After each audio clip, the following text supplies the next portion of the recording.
Video games are often a product of the era in which they are made. While some games can be timeless, like The Legend of Zelda Ocarina of Time, most of them adopt design decisions, art decisions, or even writing decisions that are directly spawned as artifacts of the era in which those games are developed. Just look at the massive rise of Battle Royale games.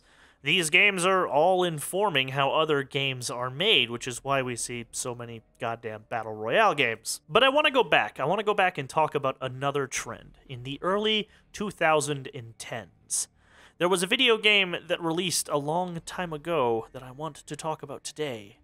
And that game is Bulletstorm. But to discuss Bulletstorm, I really need to discuss the time in which it was made.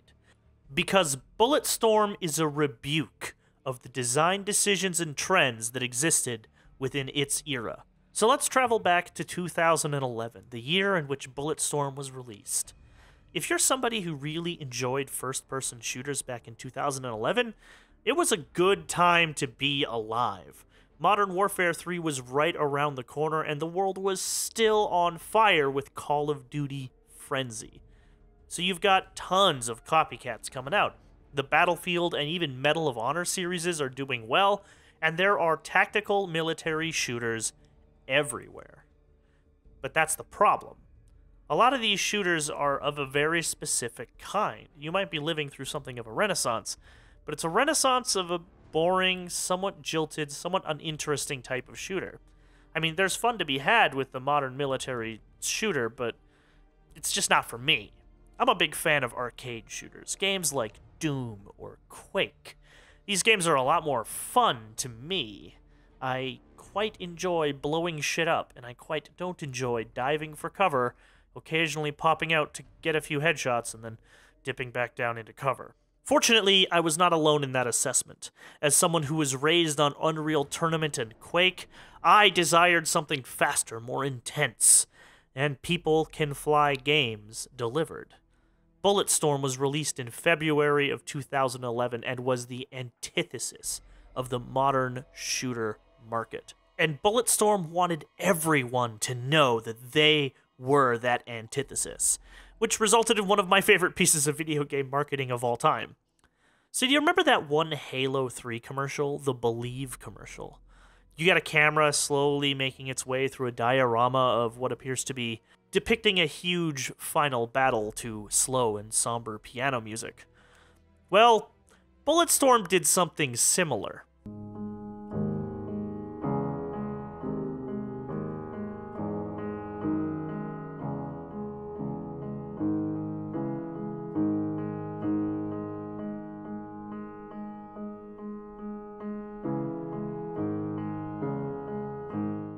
They even used the same fucking music, those goddamn madmen.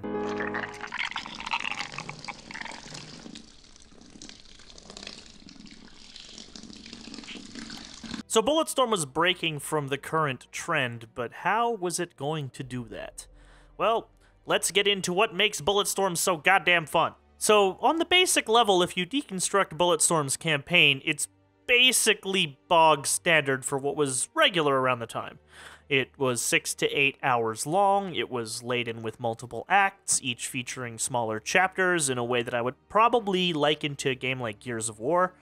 There are various set-piece moments, such as operating a turret or flying a helicopter, things like that. And at the end, you get a satisfying final battle. Follows a nice story, it's a fairly bog-standard shooter. But Bulletstorm was not bog standard, despite this. Not because of how the game itself was laid out, but because of what the game had you do.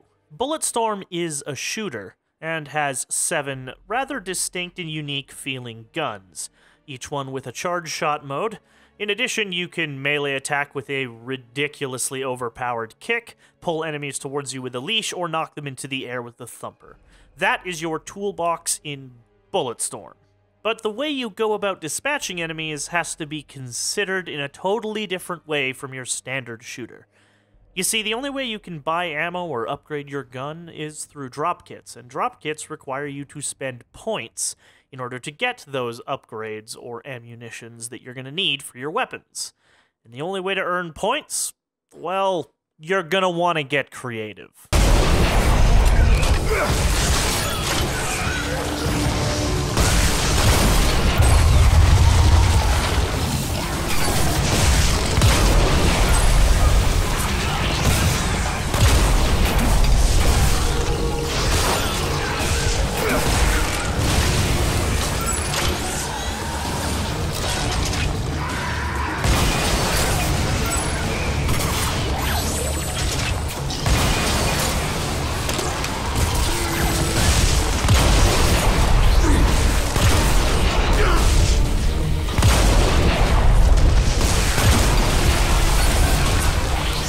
Bulletstorm awards the player points on what's called the skill shot system.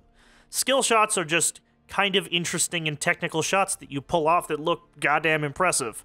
You could kill a dude by just filling him full of holes with your machine gun, but they're just going to award you 10 points. You shoot him in the face, though, that's 25 points.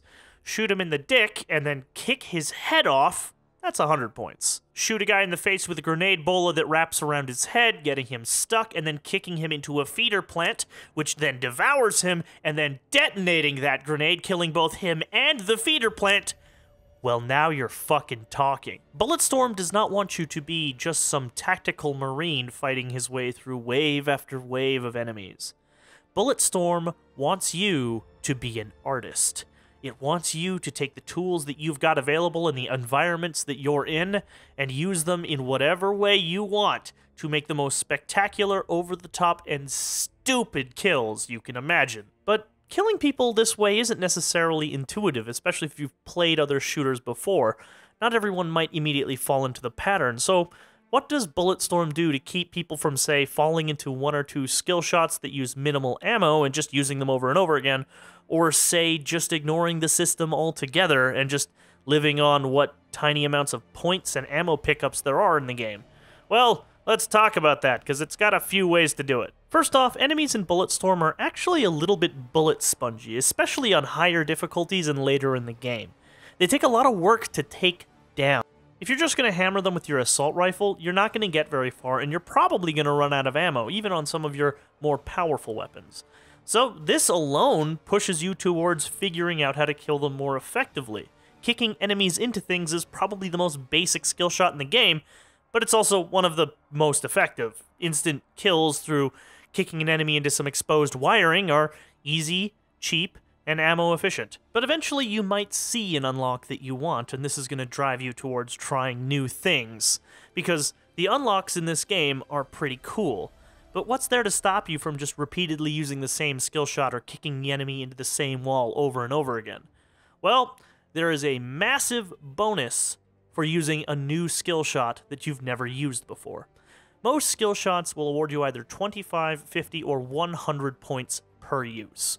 But a skill shot you've never used before, that's going to award you 500. 5 times the highest reward you can get. And if you manage to combo a few of these together, you can have skill shots worth well over 1,000 points, no problem. This new skill shot use bonus is always pushing people towards newer skill shots, which they nicely list in the game's weapon list. What skill shots you have completed, and what skill shots you haven't. And once this has changed your behavior from just attacking and killing enemies to looking at maps trying to figure out what the most effective way to score the most points is, you begin analyzing levels differently. You begin looking for surfaces you can use to combo points off of. You begin looking at ways you can line up enemies or set up wicked skill shots. You begin finding these things and putting them together and then trying to put together some combos, and sometimes you're going to succeed and it's going to be ridiculous, and sometimes you're not and it's not going to be so ridiculous. But either way, through the system, Bulletstorm is conditioning you to think creatively, which changes how you view its gameplay. It's slowly easing you in to a different kind of shooter, and it works pretty damn well. After about an hour of Bulletstorm, you're probably already at the stage where you're taking apart fights, trying to figure out what the coolest thing is, experimenting with guns, and trying to find out how all these awesome skill shots work, and how you can pull them off most effectively. The game has insidiously made you want to be an artist over just a marine. But if this game is doing so much, so well, and has constructed a combat system that is so enjoyable to play, then why didn't it sell? 6 months after its release, Epic Games had failed to turn a profit, and eventually People Can Fly broke up. Many of its members joined a new studio called Flying Wild Hog, while those who were left with the studio eventually joined Gearbox, who then would remaster Bulletstorm with the full clip edition. Now, there are usually a lot of reasons why certain games are not successful. It could be down to release date, release time, or the market just didn't care. But there are a few things I do want to pull out of Bulletstorm and talk about, because the game isn't perfect. It's good, but it's not perfect. First of all, Bulletstorm's writing. Its dialogue has a very, namby-pamby cocksucks! Bunch of pinko commie socialist queers. Felt they weren't being treated fairly. It's down here. Ooh, big-tittied blowjob models with yellow fever. The fuck do I know? You wanna make out? Just two gruff, military-hardened dudes sitting in an elevator, snuggling out their woes in a totally hetero way. Bulletstorm's humor is really written for a very specific audience. It's very machismo, hyper-masculine bro humor. It uses a lot of swear words, some really, really questionable slurs and jokes that probably wouldn't play off of everyone very well. And while I'm not the kind of person who's ever going to say that you should or shouldn't include specific types of writing in your games, I for one am fine with Bulletstorm's humor. I find some of it is still funny today and some of it is kind of aged out. But at the end of the day, that's going to determine who buys your game. And Bulletstorm was never quiet about this. They were always very, very vocal about how crass their game was. They were proud of it. And that's not necessarily a bad thing, but you are limiting your market. Specific people aren't necessarily going to play a game if they think it's going to be full of fart jokes. And while most likely there were other more commonly felt factors, such as the fact that Bulletstorm released in a rather crowded release window with games like Mass Effect 2 coming out only a few weeks earlier, there is one other thing I want to point to.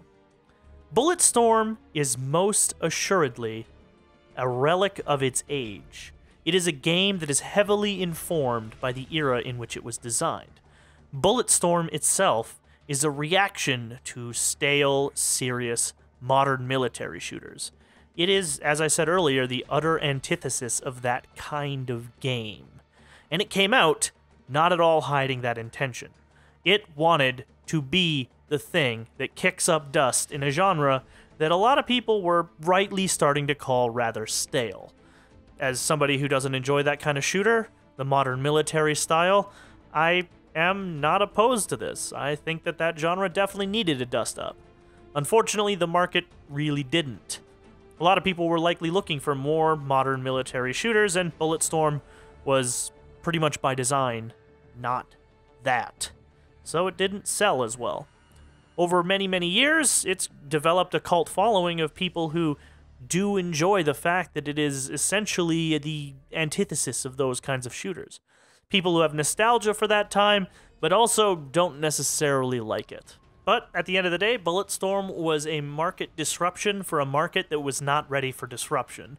Modern Warfare 3 would sell millions of copies. Those games continued to sell like crack for many, many years.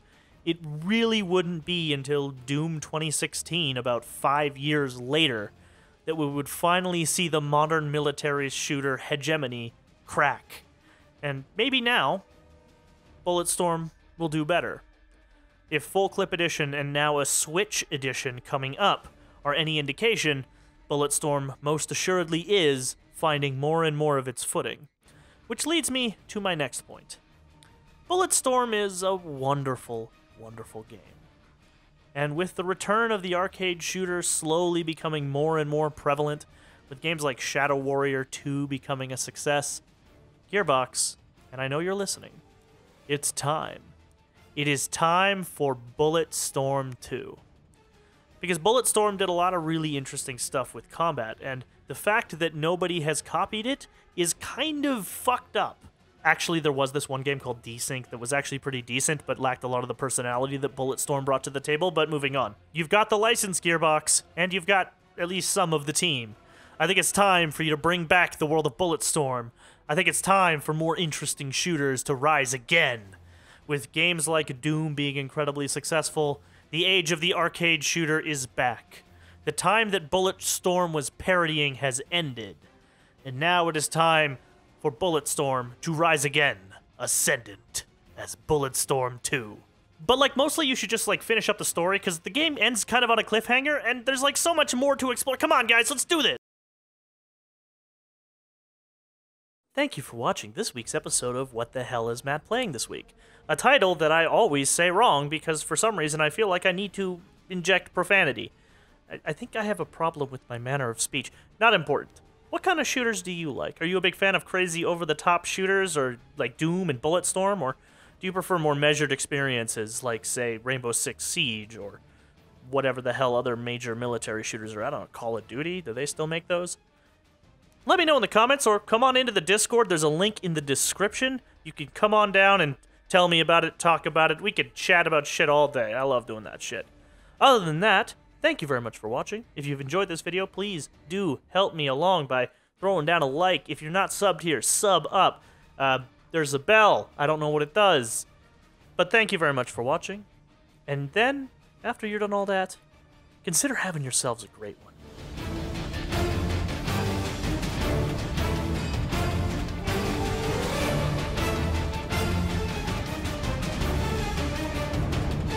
Which has a lot of the same combo systems that Stop saying Borderlands! I keep saying Borderlands! What's wrong with me?